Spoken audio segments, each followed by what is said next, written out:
Question number 9. A particle is fired vertically upward with a speed of 9.8 km per second. Find the maximum height attained by the particle. Radius of the earth is 6400 km and g at the surface of the earth is 9.8 meter per second square. Consider only earth's gravitation. ठीक है, देखो भाई 9.8 kilometre पर second की speed कोई छोटी मोटी speed नहीं है, तो वो पार्टिकल एक ऐसी हाइट पे जाएगा जिस हाइट पे जी को अपन कांस्टेंट नहीं मान सकते, काफी ऊपर जाएगा वो।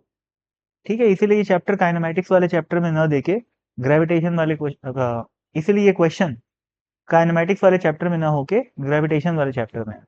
ठीक है, अब देखते हैं भाई, ये अपनी अर्थ मान लो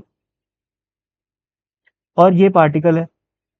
इस पार्टिकल को अपन फेंकी कितनी स्पीड से? 9.8 किलोमीटर पर सेकेंड। इसको मैं सिंपली वी मान लेता हूं। ठीक है, अब और वी की वैल्यू यहां पर अपन लिख लेते हैं 9.8 किलोमीटर पर सेकेंड। रेडियस ऑफ द अर्थ अपने को दिया हुआ है, उसको मैं फिलहाल के लिए आर मान लेता हूं। और जी एट द सरफेस, यानी कि सरफेस पे स्मॉल जी की वैल्यू क्या होती है? G M divided by radius of the Earth का स्क्वायर। ये वैल्यू हमें गिवन है। ठीक, अब पूछा है कि भाई ये मैक्सिमम कितनी हाइट पे जाएगा, तो मान लेते हैं ये पार्टिकल फाइनली यहां जाएगा। ठीक है, और इस हाइट को मैं एच मान लेता हूं। तो अभी समझो, इस सिस्टम की, जिस सिस्टम में अर्थ है और पार्टिकल है, उस सिस्टम की potential energy plus kinetic energy क्या रहेगी? कंजर्व रहेगी, यानी कि मैकेनिकल एनर्जी कंजर्व रहेगी। ठीक है, तो mechanical energy conservation. Initially kinetic energy क्या है? हाफ।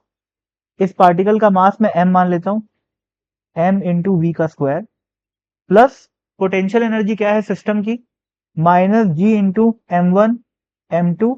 यहां पर capital M is the mass of the earth, तो minus G m1 m2 divided by distance r, क्योंकि शुरू में पार्टिकल का और अर्थ के सेंटर के बीच का डिस्टेंस क्या है? r है।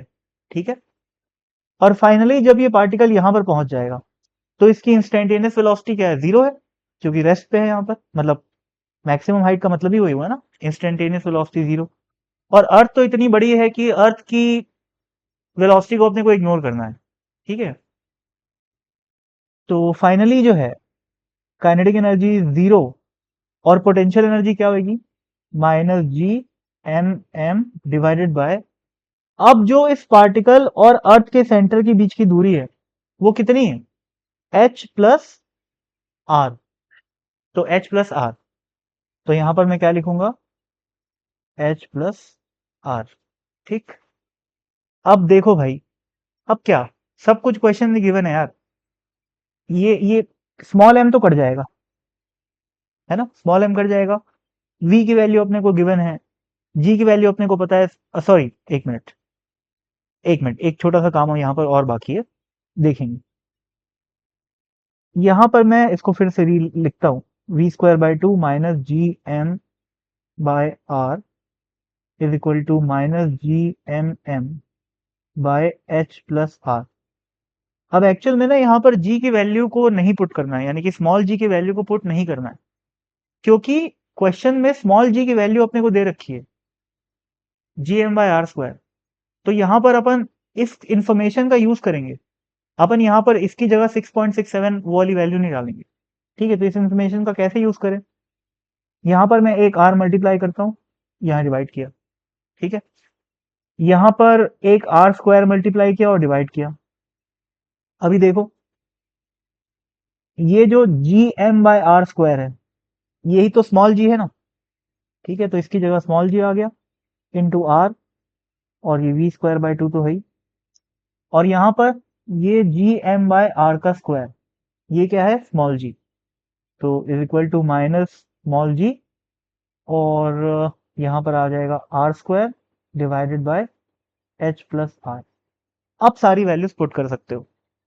ठीक है, ध्यान रखना कि वैल्यूज को अपन सभी की सारी वैल्यूज को पहले एसआई यूनिट में कन्वर्ट कर दें, उसके बाद इसमें पुट करें।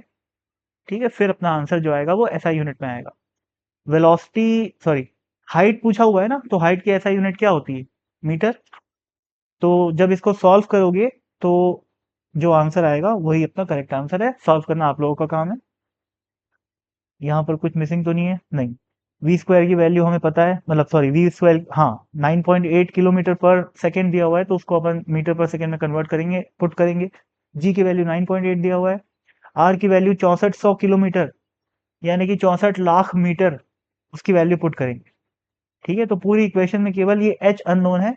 सॉल्व करोगे तो आंसर आ जाएगा। सॉल्व करने के बाद उसको किलोमीटर में चेंज कर देना, क्योंकि मेरे ख्याल से पीछे जो आंसर दिया हुआ है वो किलोमीटर में दिया हुआ है।